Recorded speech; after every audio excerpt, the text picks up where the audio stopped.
All right, man. Welcome everybody. Day after Thanksgiving, and we're gonna have a little satsang today. So if you have any questions as you go along, just jump in. Make sure you get them in on the chat, or if you want to actually come and get on center stage and ask them personally, you can do it that way too. Doesn't matter to me. I'm happy to do it either way. As you know, never met a conversation I didn't like. So. Yeah, so I wanted to start out today with a little fun. I don't know if you guys have seen me do this one for a while, but it's kind of like fun to, it's a fun one to do. And I wanted to lead into a little bit of into a different place today and talk about who we really are, because that's always the question: who are you really? The spiritual journey is an exercise in mistaken identity and figuring out that you think you likely think you're something that you're not. And so how do we walk back to the place where we didn't realize or know that we were a separate thing? So that's the exercise. So I don't know if you guys have seen me do this one before, but this is a normal cup. Isn't that cool? You have something you want to ask a question, Julian, before I start? Yeah. Alan, is it okay if I invite an outsider who's not been in the group before? Because I think she could really do with this. This is always public. Anybody can be in here anytime. This is the satsangs are all public. In fact, I encourage you to bring anybody who's interested bring them in, because that's what we're here for. All right. So here we go. This is a normal cup, huh? So here's what I'm going to ask you to do. Pretend that this is you. I got a blue cup because I could have had a pink one, but I got the blue one today because you know how it is. I got the blue cup. So now if you look at this cup, here's what happens. Most humans believe that they're like this cup, that they are a container, right? That they're self-contained. So in other words, you see that this cup has sides, right? And you can see the cup has a bottom, and you can see that you can put stuff. If there was something in the cup and I turned it over, it would be pouring out to wherever it pours out. So that's how a cup looks. And what we have in addition to the cup is a place where we all live, right? So imagine that you're the cup and you live in your world, and here's the world, and here you are as a cup. Isn't that great? Now what you learn is that as a cup that you're an independent thing. So you're born and you live life, and then you wander along and you do your thing, right? That's what you do. So how is it that we talk about coming back to who you really are? It's a two-step process. The first thing we say is, let's go find the authentic spot that we live in. The idea is that you as a cup, that you're different than every other cup that there is, and that there's a certain place on this little platform called existence that you belong. And so we go and we find the place, the authentic place. And Joseph Campbell would have called that the original myth. So when I talk about the original myth, I'm talking about the original place that you live as a cup, right? Now, the next thing that we do after that, once we find our original place, is that we actually realize spiritually that there's no bottom. If I cut the bottom off of this cup, what does it turn it into? It turns it from a cup into a conduit. Because the world that we live on is consciousness itself. And so from consciousness, through the bottom of the cup, flows the actual life that you are. That's how it happens. And that's what the spiritual journey is. So first, to authenticity, because we want to get you positioned where you feel perfect. And then we want you to see that you're really not the cup at all, that you're a conduit. You're connected to consciousness. And that's what we do. So how did that happen? Think about that for a minute. Well, what happened is that we really were a conduit all along. The moment we were born, if you look at a little child, it's a conduit, right? But we teach that child that there's a bottom to the cup, and that cup's an independent thing and it wanders around in life all by itself. That's what we teach a child. And then what happens is, because we've separated ourselves from the consciousness that we are, we start to feel internal misery, because we're meant to actually be connected to consciousness, not separate from it. And what we do is we talk ourselves into believing that we're separate and we get to wander around, but we lose contact with the consciousness that we are. So how did that happen? Well, we started as pure awareness. And then from pure awareness, consciousness arose and created the conduit that we are. And then from that conduit, we went through conditioning and learning to learn that there's a bottom and that we're an independent object. And by becoming that independent object, we began to feel through our intuition, because our intuition, remember, here's the thing about intuition. Intuition knows what we really are. So because intuition knows what we really are, then it knows that there's no bottom to the cup. So our intuition is telling us, hey, guy, you're walking around with a bottom to your cup and there's really no bottom to the cup, right? That's what the intuition is telling us all the time. And what that does is it creates a seeker. The cup starts to go, oh, there's something wrong. I better go look for what it is that I need. Now, the cup doesn't realize that what it needs is to lose its bottom, right? That's what the cup needs to do. The cup thinks it needs to find something.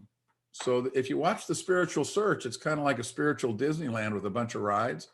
Everybody's looking for something. Sometimes it's aromatherapy. Sometimes it's ascended masters. Sometimes it's fairies. Sometimes it's whatever, right? All sorts of things that we go look for in order to make ourselves feel better. And really what we're looking to do is lose the bottom of our cup so that we can get reconnected with who it is that we really are, right? So I often think, well, how's a great way to explain how that happens or how that is? And you know what? There's an experience that you have every day. You see, existence did this wonderful thing.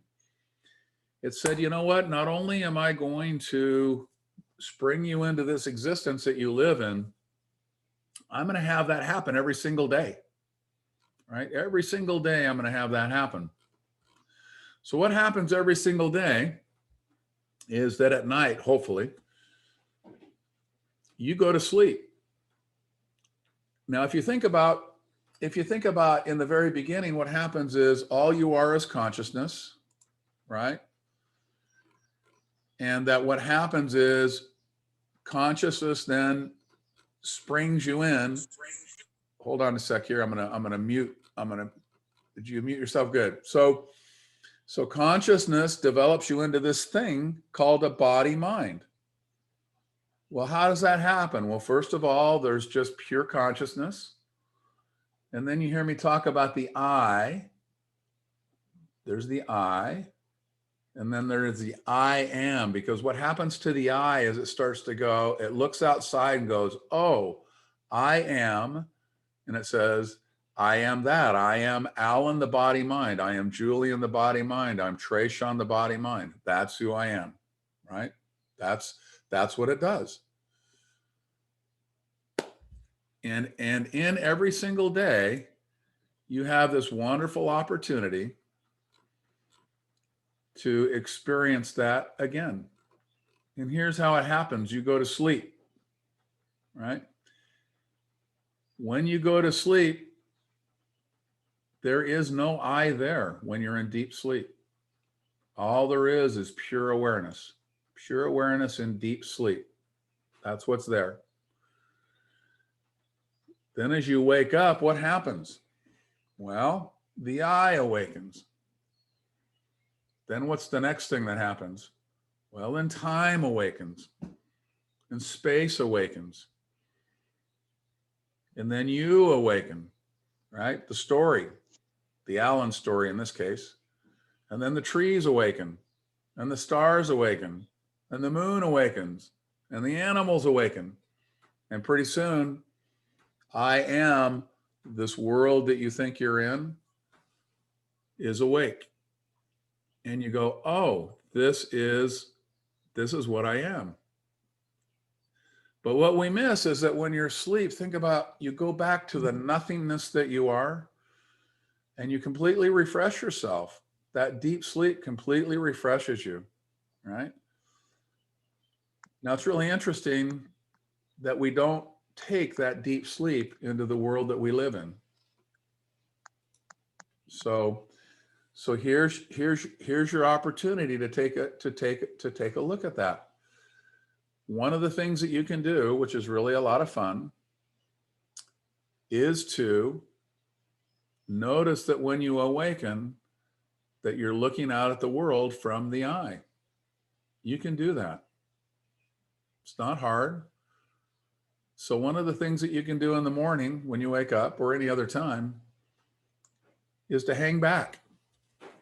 Watch how the world builds itself from that moment of waking up. The split second before you're awake, you're asleep. And then the moment when you awaken, the world builds out from you every single day, just like at the very beginning. Now, the reason it builds out so fast, if you look at a child, they don't know that they are anything quite yet. So in the beginning, a child just simply wakes up and there's no recognition that the child is separate from the mother. So all that's really there for the child is the I. But then the child begins to learn that all of that stuff outside and the body that they occupy, they think they look from the body. And what they really do then they create the world outside the body. But really the I lives before the body. So here's the thing, you can wake up and then you can watch your body wake up and then you can watch time, space, the moon, the stars, and everything else wake up right behind it. Now it happens really, really fast because you've been doing this for a lifetime. But if you want to play with that, you can. Every single day, you have a rebirthing that happens when you come from deep sleep into awakening in the day. And I wanted to point that out to you because what happens is, if you remember the cup example that we used in the beginning, is that you awaken and then you move into that conduit space and then you put the bottom on the cup because that's what you believe you are. And then the cup goes and romps around with all the rest of the stuff in the forest, so to speak. So what am I telling you? I'm telling you that awakening is a moment, is an arrival and an ongoing perception and understanding that you and everything else is exactly the same thing. And they can never be separate. They're always together, right? Now people ask me, they go, wait a minute, that can't be. And I always tell people, okay, really simple, not a problem. Let me ask you this. Can you tell me one time when you were living in your world that the rest of the world wasn't there, it was just you? Have you ever been awake and the rest of the world wasn't there? Now, see, most people have to go, no, I'm thinking about that one. And you know what? Every time I'm awake, the rest of everything else is there. Isn't that funny? See, that's because you are part of that, everything else. Thinking that you're separate and that you as a separate thing looking out at everything else, that's the mistaken identity. I'm autonomous. I'm apart from, I'm separate from, right? And that separation is what internally starts to speak to us. And it says something is wrong here. That's what separation does to an individual. The intuition, which lives before words and lives before who we are, is going, hello, you guys left me behind. I'm still in the dust over here, right? Because in our egoic form, we've convinced ourselves that we are just the ego and we are just the container walking around, and that the consciousness that we are upon which we live isn't necessary or isn't part of what's included with us. And that's the spiritual journey. So when you hear me talk about stories, what's the role of the story? Well, the story is the part that you created in order to describe yourself as a separate thing, right? And so the first thing we do is we take you back into the original story that you created, and we see if we can basically knock the bottom off the cup and have you recognize that you're part of everything that is. So what's wisdom? Wisdom is being a conduit. Wisdom is simply living on top of consciousness with no bottom to your cup and letting whatever flows flow through it. What's knowledge? Knowledge is something that the cup can hold with the bottom. That's the difference between the path of knowledge and the path of wisdom. So most people, what happens is that they live a lifetime, most of a lifetime, and they think that knowledge is what matters. And they think that there's a thing called truth, and they think that matters. And they argue about such things as truth. And then for some people, the bottom falls off, and we call them awakened or enlightened, which I kind of find funny, by the way. I just want to make one comment about enlightenment or awakening. I wish there were a different term. It makes it sound special. It's not. Awakening and enlightenment is the absolute most normal thing because it's your original state or face. So to call that in some way a really big deal, that seems stupid to me. All it is you being absolutely what you are in the most authentic way that you can be. Now, see, the lovely thing about that is, what does that mean? Well, take somebody like me, or take somebody, hey, Julian's a good example. Jai is another good, actually everybody in the room here is a good example because we don't have any special folks in here. And the nice thing about that is if you look at the absolute perfect enlightened Julian, he's still a grumpy old man, right? Because that's the perfect enlightened Julian. You look at the perfect enlightened Alan, and he's going to fall over furniture and spill food down the front of his shirt because that's the perfect Alan, right? That's the absolute perfect Alan, right? That's how we are. But what we do is we go, oh man, that person's enlightened. They must ride on clouds and throw thunderbolts out their butt or something like that. I'm not sure how we say that, but it'd be one of those kinds of things, right? So we imagine this thing that's way more special than we are, right? So the first thing on the spiritual journey that I can tell you is get a grip. Take a look in the mirror. You know, this is as good as it's going to get, right? Alan's going to be Alan. Julian's going to be Julian. Jaya's going to be Jaya.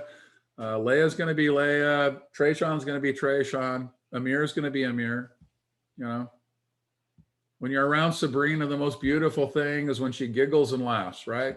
Anybody who's been around Sabrina, right? That's the most beautiful thing ever. Like she laughs and my whole heart does flips. But think about it.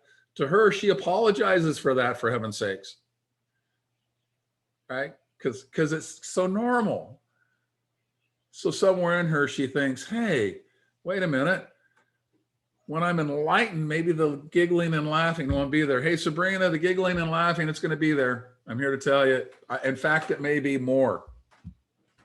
So be prepared, right? Because all it is normal. All it is being authentically normal. Now, the secret to getting there is relaxation. So look in the mirror and go, well, there's nothing special here anyway. Take a deep breath. You can relax into that. How hard is that? Don't have to be anything other than what you see in the mirror. That's it. That's the entire thing. Relax into what is. Now, it's not going to stop anything. Paolo is still going to be brilliant, right? But he'll still be first in the food line. I guarantee you that. Because that's authentic. That's who he is, right?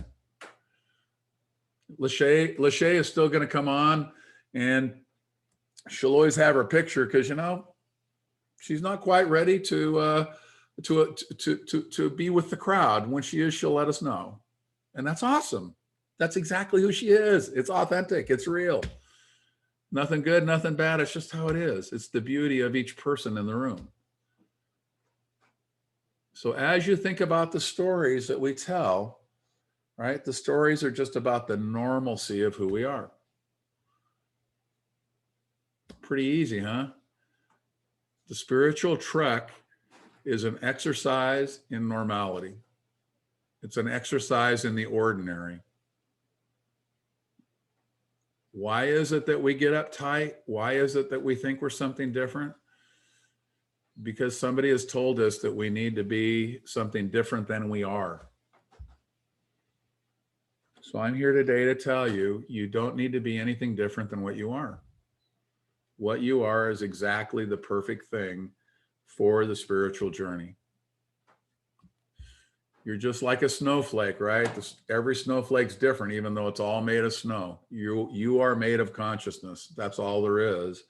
And like a snowflake, you look entirely different from every other snowflake. So go be the snowflake that you are. Because what society and culture keeps teaching us is that we ought to be snowflakes that look like the other snowflakes. And we call that conditioning. And that's the conditioning that we want to unwind. Right? All right. So that's today's diatribe. Isn't that great? But really truly watch the deep sleep. Because when you're in deep sleep, the rest of the world isn't there. You haven't emerged into it yet. And you can actually see the experience of your own emergence every single day out of deep sleep. It's a fun thing to know that's there. Yeah. Trayshawn is born every day.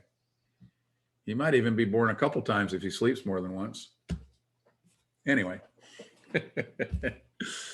All right, guys, that's today. Do I have any questions? Nobody's written anything for today. Let's see. Yeah, can you give some pointers to help somebody find their true story, their true self? I can. Here's kind of the secret. In fact, a lot of times when I work with people who are presenting themselves in the corporate world, and in that world, a lot of times you get up and you talk to people. And so what you want to do is that you want to be as authentic as you can be. And the reason for that, remember this, the more authentic you are, the more compelling you are. People feel that authenticity, right? So that's what happens. That's what happens in that particular case. So being authentic is actually your natural state. And that authenticity broadcasts to everybody. So you can imagine in the business world, if you stand up in a meeting, you'd like everybody to think, oh, wow. You want to gather everybody together so they listen to what is coming through you. So that's what we're always trying to accomplish in the corporate world. So here's what we do. There is a thing called an original myth. I use that term. And what the original myth is the story that I would tell, or that you would tell, from the perfect composition of what you are when you show up here. Now, where do you find that? Here's what you do. Can you imagine taking all of the important, powerful people in the world and telling them this? I want you to go back into your childhood, and I want you to remember the story that you feel is most like you. If you told a story and you said, man, when I tell that story, that is the Alan story. When I tell that story, that's the Julian story. When I tell that story, that's the Sabrina story. Go back and find one from when you were young. Why? Because when you're young, what happens is that you're closer to that composition. You haven't been conditioned yet. You haven't been told, oh, the reason that you love to go sell chocolates is so that you can win things, right? It's only later that you go, well, wait a minute. Whenever there's a mountain, I like to climb it. Why does Alan like to climb a mountain? There's no reason. When you put a mountain around Alan likes to go climb it. That's what Alan is. That's what he does, right? Monkeys swing from trees. Alans climb mountains. It's just like that. That's what they do. You know, why is water wet? Because it's wet, ultimately, right? There's no why. Water's wet. It's not water if it's not wet. That's what authenticity is. The thing that has no cause that you are. So what you do, go find that story, right? And in that story, feel how you are. Now, here's what I used to do, because I use this a lot. If you would encounter me in the waiting room of a big meeting that I might have in my life, you'd see me out in that waiting room in the lobby with my head down and my lips would be moving. And what I would be doing is I would be telling myself that story. I would actually tell myself that story. Now, remember, you went back to your early childhood and found that original myth story. This is back when you were putting blankets in your room and you were inviting people into the story. So this is just not a mental regurgitation. This is like going back and living in the story. The feel, the sense of who you are. You're there, you're alive, you can feel it rolling through you. So I would sit out in the middle of a corporate lobby and I'd have my head down and I would be moving my lips, and everybody who was with me always knew that I did that. So I had gotten them to leave me alone and let me do that. And why do you think that was? Because when I walked into the room, I wanted to be in that story so that everything else that I said came from that place. And over time, that worked. The more I would talk, the more I would tell myself that story and live in that story, because it was my story. So I could tell myself the red hatchet story. I could tell myself the skateboard story. There were dozens of stories that lived. Remember, there's not just one, but in the beginning, go find one. And then you'll find there's others that all live back there in that time. And those stories are the purity of who you are. And you can go visit that anytime you'd like. Now, there is that next step of seeing that that story isn't who you are, but that's okay. Knocking the bottom off of an authentic story is way easier than knocking the bottom off of a fake story. So that's why you go back to that story to begin with, right? So that's that. So how does one find the main one out of all the childhood stories? Here's the thing about that. What you'll start to see, and I just said it a little bit there, Julian, is that you probably will find a main one, but then over time, you're going to see that there's so many that are so similar, because who Julian is actually has the same essence to it. And it's actually lived a lot of original myth stories in its original myth story time. So what will happen a lot of times is that the story that you prefer will grow to 2 stories and 3 stories and 4 stories. And that's okay. There's nothing wrong with that. You let those stories populate your world, and you'll find that then that's the place of your authenticity. So one of the things that Alan does is that it used to really annoy people when I was young, by the way. But for some reason, the way that my mind works, it's lightning fast.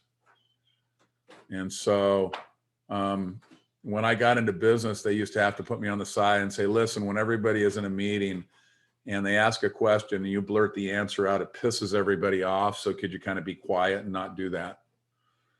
Now, I thought I was being helpful and nice and everything, but evidently it irritated everybody. So I had that as a kid too. It's just like I was having fun, and someone, especially with mathematics, if somebody said anything in mathematics, man, the answer comes right out. My son does that, by the way. Had a huge accident, and we thought we were going to lose him. He had several skull fractures and broken bones, six broken in the pelvis. Was in a coma for a month, and when he came out, they told me, they said, do things that makes the functioning part of his brain operate. Well, when he was a child, he and I would play with mathematics, and I'd say, what's 1,021 times 412? And he'd give you the answer right then on the spot, because it just happens inside of him. There's no real, he doesn't do that. He just does it. He does division. He does anything, addition, subtraction, if it has to do with numbers. So he and I would sit in the car, we would drive along, and if he was getting to be a pain on the butt, I would start throwing equations at him, and we would go back and forth, and we had a great time doing that. So he and I did that. So we're in the hospital doing that. He's 35 years old, and he and I are doing this game we used to play when he was 5, because that was what we did. So it was pretty easy. When they told me to do that, I said, no problem. Let's give him a few math problems. The doctors were stunned. This kid had been in a coma for a month, and he's able to do these math problems just off the top of his head. But that was his gift. And I had a little of that as well. So that was part of what happened. And so in my stories, things happen lightning fast. In the original myth story of Alan, right? It's happening fast in there, folks. It's lightning fast in there. Now, the outcomes sometimes aren't so pretty, because when things happen fast, the results are so great every time. But that's also part of the Alan story. So welcome to Alan land, where things don't always work real well all the time, because speed is what it's about. So that's all. No big deal. That's just part of that story. If fast is what's happening in there, then fast is what's happening in there.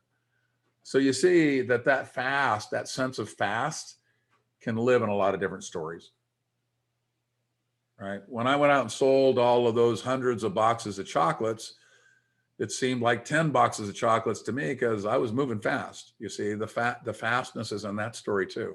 It looks like an immense thing that I did. I guess it was in a certain way, but it was happening really fast, because I was selling boxes of chocolates one after the other. And I was climbing that mountain, happy as could be, And when I got the red hatchet, that was happy. That was happiness in a certain way.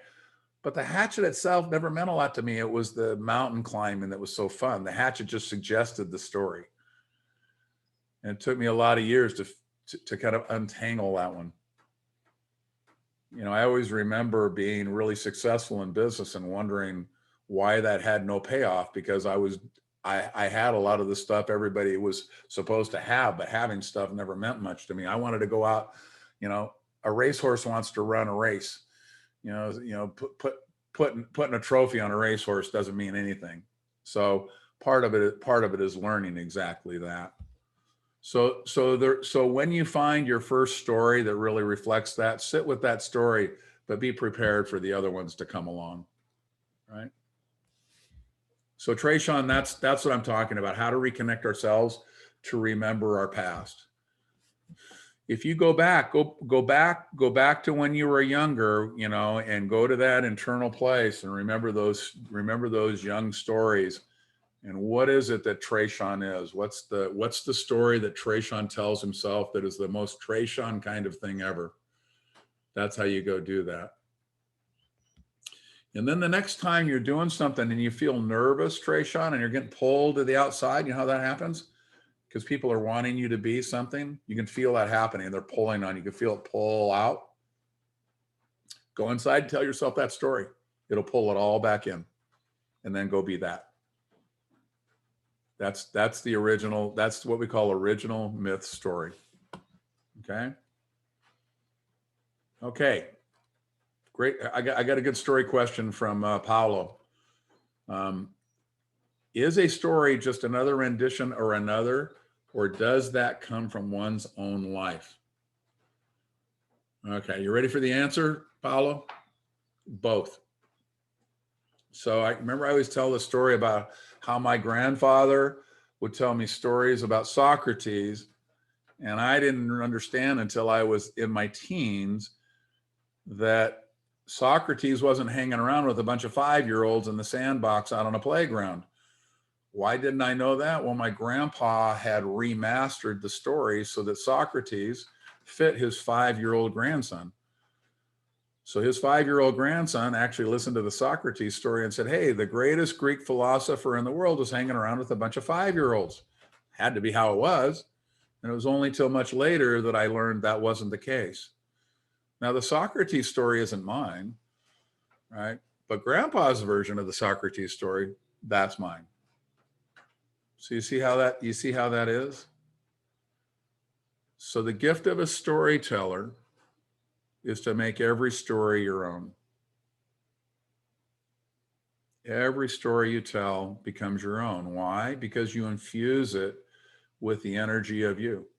It may change the story a little bit, right? And even a funny story. I don't know if I've ever told you guys the story.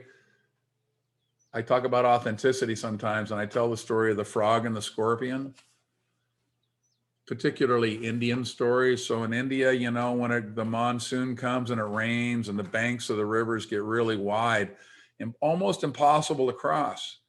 And one day on the Ganges, when the rains are pouring down inches and inches a day, there was a frog.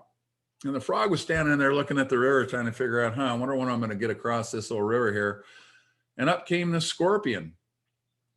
And the scorpion said, hey, listen, brother, can you give me a ride across that river? Because I know that you can do that. And of course, I'm a scorpion. I don't swim rivers, you know, but I need to get to that other side. And the frog looked at him and he said, look, friend, he says, you're a scorpion, you know. I put you on my back and I head across that river. And he said, you know, you sting me and I die. And the scorpion said, no. He says, look, I'm here to tell you, I won't do that. This is that one time. Let me jump on. Let's take a ride. So the frog said, hey, why not? So of course, off they go across the river, you know, and it's quite a little travel there. And they're about halfway across, and bang, the scorpion stings the frog. And as the frog is sinking into the water with his last gasp, he looks at the scorpion and he says, why? And the scorpion looks at him and he says, dude, I'm a scorpion. And that's the story of authenticity, right? So now you know I'm not a scorpion and you know that I'm not a frog. But I love that story. That story is mine, right? So stories from a storyteller are always theirs. So I hate the term storyteller, by the way, because what it does is it actually focuses on the telling of the story as opposed to being the story. Great storytellers are the stories they tell. So remember that one little piece. So that's it. So every story gets to feel like your story. That's the authentic way to tell a story. Okay, here we go. Paolo's on fire today. Paolo's asking questions about honey and life and love and flowers, it looks like here. Okay, if love is the honey and life is the flower, how does one first learn to blossom? So remember, we always talk about questions. What's the assumption in the question? The assumption in the question is that one is something that needs to learn.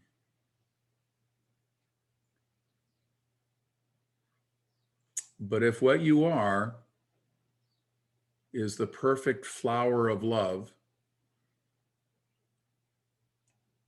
when you start, or before that, you would be the honey, right? Because the honey in life is the flower. So how does one learn to blossom? There is no learning. All one has to do is be authentic and the blossoming will happen. That's what I'm telling you. That's the difference. So if Paolo thinks he needs to be something, not authentic Paolo, then yes, he'd have to learn how to do that, right? But if Paolo all by himself is just simply love, and that's the way he came, then all Paolo has to do is be himself. No learning necessary. That's the difference between wisdom. Remember, we did that in the beginning with the cup. Knock the bottom off the cup and all you are is what consciousness has you be. But when you have the bottom on the cup, you think you need to learn something so you can put it in the cup. That's the difference. Great question, by the way. I probably owe you money for that. In the real world, they call that being a shill. When you ask the perfect question, people think you paid them to have that happen. So thank you for that question. All right. Thank you. You're welcome, buddy.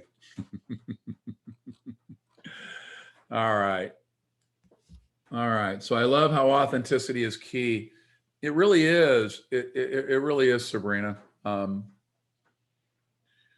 a lot of times, even if you watch the spiritual journey, you'll be encouraged to go overboard in certain areas where you might have been deficient before. You haven't been fully expressed authentically before. Then your authenticity gets really highly expressed before it comes back to that balancing middle. So you'll see that with children. You'll see a child who is authentically a perfect, expressive self, right? But they've capped down on that. So when you get them to authentically express yourself, then you encourage it a lot. Then the volume gets way too high. And then the child needs to learn how to find that authenticity in the perfect pitch and in the perfect volume. And that's just part of the journey. So what's the best age to go back and find one's most authentic story? The earlier, the better. You see? Think about if you had a grandchild and you could have your grandchild find the story that they thought was the best version of who they are. And you're that child's grandfather. What would you do? You'd have them tell you that story. You'd remember that story and you go, tell me that story again. I want to hear that one again because I love it when you tell that story. And that would become the story that you told, right? And that child would basically grow up because the child's going to go out and get conditioned, going to go to school, going to learn how to be something that they're really not because society and culture teaches them to be that. But the thing that grandpa as a wise man gets to do is lock in that beautiful original myth story because you can find it way easier when you're young. So tell me the thing that makes you think of yourself in the most obvious way. Not only that, grandpa likely saw the story happen so he can actually even help sometimes. So that's what grandpas get to do, right? So I get to play a little grandpa. Paolo sometimes plays grandson and I play grandpa. It's a game we play. So, and Paolo has a thing that I have. He's kind of a geek around stories and how stories work and everything. And so we'll have a conversation and we'll talk about how the little pieces in the story works. And you'd think that we were two little pigs in mud because we're very happy when that's going on. Now, nobody else would be even interested in the conversations that we have. But, I know that he loves that. And I know that I love that. And I know that we have that built in, both of us, as natural storytellers. Now there's a lot of tricks that Paolo's going to learn here as he goes along. So that's still going to happen. And that's really fun. But you can always go back into that little place and start taking a story apart. And if Paolo's around, he'll be there for that. Trust me. He won't miss any of that ever. You take a story apart, Paolo will be there to watch that happen. It's just like a cream pie. He'll be first in line. And that's how that is because that's how he's built. Now, it turns out that when I get to be grandpa and he gets to be grandson, that we both have that. So we get to play in the mud together. It's a lot of fun. So the best age is the earliest that you can find it, right? A lot of times, by the way, Julian, you'll go back and find a really cool story and it'll kind of drop through to one earlier and then it'll drop through to one earlier. So watch for that to happen. You'll have a whole string of incredible, authentic stories. But that's the place to go to because that authentic story came before the conditioned story. Then you go back and say, what was before the authentic story? And that becomes the spiritual journey. And that's how that works. Cool. All right. Did I miss any questions? If you have no childhood memories whatsoever, then what? So think about how a story really works, right? A story works from how you feel. So when I've run into this before, go back into that place and find how you feel in the most authentic way that you feel it. For me, what happens is for a man, I have what we would call a large emotional platform. I'm pretty emotional. And You probably could tell last time when I told the puppy story. So that emotional platform, I was taught to kind of really tone it down, because the world doesn't like men that are incredibly emotional. That's not how we see what men are. So, but I can go back into that emotional place and find what I love the best about my own emotion. And then from that, tell me the story that comes with that. What's the story that comes to you when you feel that? Because here's the key. The stories aren't about remembering them. The stories are about letting them emerge again. That's the key to this kind of work. Here's something, if you hear me tell stories, I tell them differently every single time, because I go back to how it felt where the story was, and then I tell it. And it gets told differently every time. It drives Justine crazy, because she'll go, "You told that story differently last time." And I go, "Yeah, I know." But the way it came to me in this moment, based on how the feeling wanted to have it come out, was the way you heard it today. Last time, it was the way it was supposed to be heard that time. So I never worry about how a story gets told, because it'll get told in the perfect way every time. Go back to how you felt. How did you feel when the story was going on? How were you as a child? What was the perfect you? What were the things that were there that you were later taught to cut out? And go and wallow around in the feeling of that. And that will lead you back to that. That'll lead you back to that thing. Okay, in a family with many demands, how do I continue to surrender to the story multiple times and also be my own book in the library? Okay, so what's the assumption here? The assumption is that Sabrina is outside of her story when all of these demands happen. So, and that might be really true as you go along, Sabrina, right now. But what I'm suggesting is that as you continue to occupy that story, that there comes a point where that's all there is. How's that for a possibility? I bet you hadn't thought of that one before. So then all of those demands arise and you're simply in the story already. So there's no surrendering. There's no continuing to surrender. The surrendering has happened because you're living from that place always. And that'll happen, right? So if it looks like right now that you fall into it and then you get pulled out of it, and you fall into it and then you get pulled out of it, that's okay. Let that be how it is. Keep going back to the trough. Keep when you remember, fall into it. And then over time, what will happen is it will fall into that very natural place. And then all of those demands will be happening while you actually occupy that authentic space. That's the next thing that happens. Yep. Just being the perfect mom, Sabrina. Yep.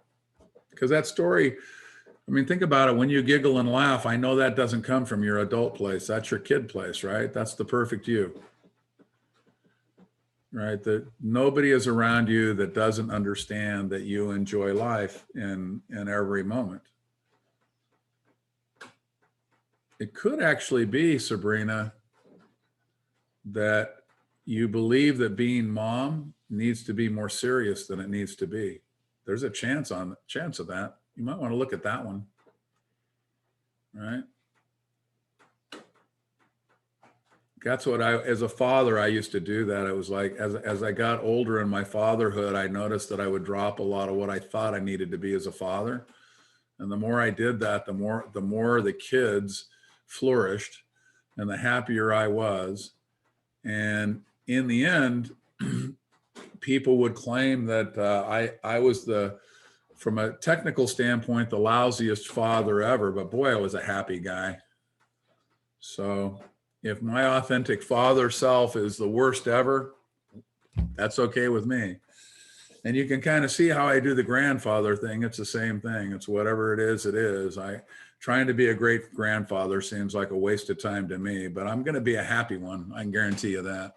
So So that's the place that you may want to also take a look at, Sabrina. All right. Because the perfect mom, Sabrina, may not need any pressure to be perfect at all. Think about that for a second. Perfection, it does not include pressure. If you feel pressure to be something, that's not authentic.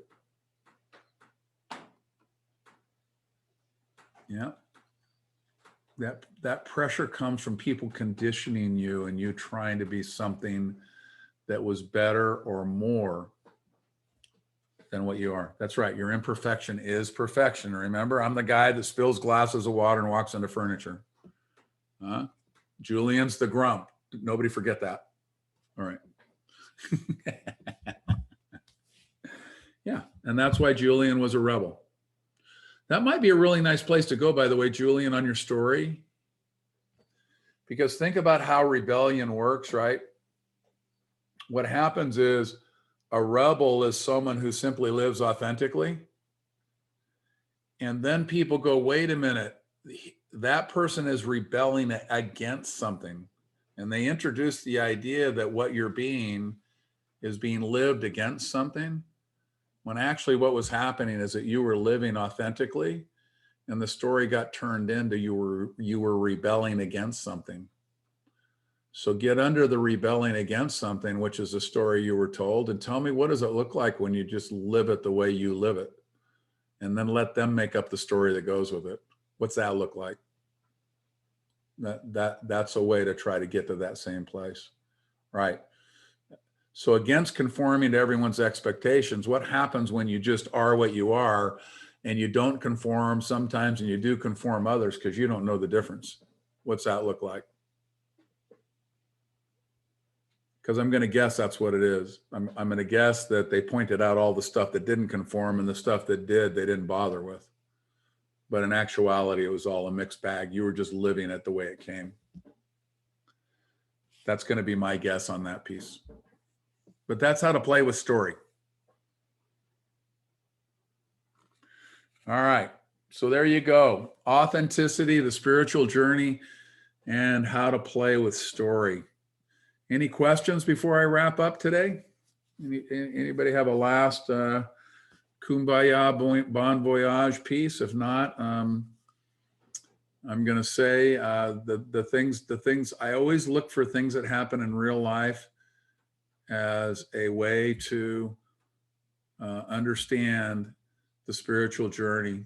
So watch deep sleep. Deep sleep's a wonderful way to see your emergence every day. Watch how you try to make yourself into something else. Watch whenever you feel pressure, that pressure is on your ego. It's not on you. Because here's the funny thing about you. You don't care if you fail or not.